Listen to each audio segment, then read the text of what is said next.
নমস্কার, কেমন আছেন? আমরা খুব ভালো আছি। আজকে আমরা ৪ জন মিলে একটু বাইরে ঘুরতে গেলাম।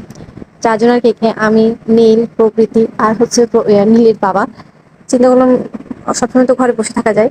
এরপর আমাদের ছেলেমেয়েগুলোও বলছে, মানে বলছে বলতে কি, মানে ওদেরও একটু ইচ্ছে হয় মাঝের মধ্যে একটু বাইরে ঘুরতে যাও। দেখলেন আমার ছেলে কত খুশি, আর আমার মেয়ে তো খুশি। ও তো বলছে অনেকদিন ধরে যে চলো আমরা একটু বাইরে যাবো। তো চিন্তা করলাম একটু বাইরে যাই, গিয়ে একটু ঘুরবো, খাওয়া দাওয়া করবো, তাই না?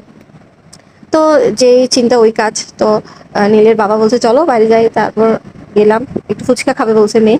তো দই ফুচকা নিয়েছি। ওটা এক দোকানে ছিল, ওখান থেকে দই ফুচকা নিয়েছি। দই ফুচকাটা খেয়ে এরপর চলে আসলাম সাদিয়াস কিচেনে। আমাদের চট্টগ্রামে অনেকেই চিনবেন সাদিয়াস কিচেন। তবে ওই সাদিয়াস কিচেন রেস্টুরেন্টের শর্মাটাই অনেক বেশি পপুলার, মানে সবার অনেক বেশি ভালো লাগে, আমারও অনেক ভালো লাগে। কিন্তু আজকে আর খেলাম না, সবসময় আসলেই খাওয়া হয়। আজকে খেলাম চাপ আর পরোটা। চাপটাও কিন্তু অনেক ভালো ছিল, একটু ঝাল ঝাল। এই তো আমরা সবাই বসছি, আমরা একটা চাপ আর 3টা পরোটা অর্ডার দিয়েছিলাম। তো নীলের বাবার একটা ইম্পর্টেন্ট একটা কল আসছিল, উনি কথা কথা বলতেই ব্যস্ত ছিল। তো আমরা কিছুক্ষণ বসছি, দেখতেছি না উনি কথা বলছে। তো আমরা খাওয়া শুরু করলাম, আমি আর আমার মেয়ে খাচ্ছি। আমার মেয়ে দেখলেন ও ঝালে মানে অস্থির অস্থির করছে, একটু ঝাল ঝাল ছিল। আর আমার ছেলে ও কি খাবে, ও এখন ছোট মানুষ, ওকে এমনি পরোটা একটু করে ছিঁড়ে দিয়েছি, ওটাও ফেলে দিয়েছে, ওটাও খাবে না। তো এর পরবর্তীতে নীলের বাবা প্রায় অনেকক্ষণ যাবত কথা বলছিল। তো আমি তারপর আবার খাইয়ে দিলাম।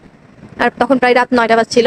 তা আমরা প্রথমে চিন্তা করেছি, আমি আর নীলের বাবা চিন্তা করলাম যে প্রথমে ভাত, মানে ভাতের আইটেম কিছু নিব। আবার বলছি না না থাক, ভাতের আইটেম খাবো না, কারণ 9টা 10-15 হয়েছিল, তো ওই জন্য চিন্তা করলাম। তো আবার পরে দিয়ে বলছি না, চাপ আর পরোটা নিই। চাপ আর পরোটা খেতে ইচ্ছে করছিল খুব। আর সাদিয়াজ কিচেনের আপনার সসটা, মেয়োনিজ আর সসটা, ওটা আমার বেশি ভালো লাগে। ওটা আমি একটু ওই শসা দিয়েছি যে ওখানের মধ্যে মিক্স করে নিচ্ছি, তাহলে ওটা আর ভালো লাগবে। আর আমার মেয়ে তো ঝালে অস্থির অস্থির করছে। ও আমাকে পরবর্তীতে বলছে মামুনি আমাকে একটা চিকেন, আমাকে শুধু চিকেন দাও। তো আমি ওকে আর একটা প্লেট ওদের থেকে নিয়ে ওকে চিকেন দিয়েছি আর একটা পরোটা দিয়েছি। ও বলছে না মামুনি আমি পরোটা খাবো না, আমি চিকেনটাই খাবো। তাও আমি ওকে পরোটাটা খাইয়ে দিয়েছি। সবাই মিলে ঘুরতে আসলে একটু অন্যরকম ভালো লাগে, মানে আনন্দ লাগে খেতে আসলে বা ঘুরতে আসলে। আজকের দিনটাও আমাদের কাছে অনেক বেশি ভালো লাগছিল, আনন্দের ছিল। প্রায় 2-3 ঘন্টার মতো আমরা বাইরে ছিলাম। আর এই তো আমার মেয়েকে আমি চিকেনটা দিয়েছি। আর এরপরে আমাদের বাসার জন্য 2টা চা আর পরোটা এনেছিলাম, কারণ আমাদের ঘরের মেম্বাররা ছিল। আর এই তো নীলের বাবা বলছে যে একটু বোরহানি খাই, তো বোরহানি নিয়েছি। আমাদের আবার বোরহানিটা খুব বেশি পছন্দের। আর এই বোরহানিটাও ভালো ছিল, আবার অত বেশি ভালো ছিল না, মোটামুটি ভালো ছিল।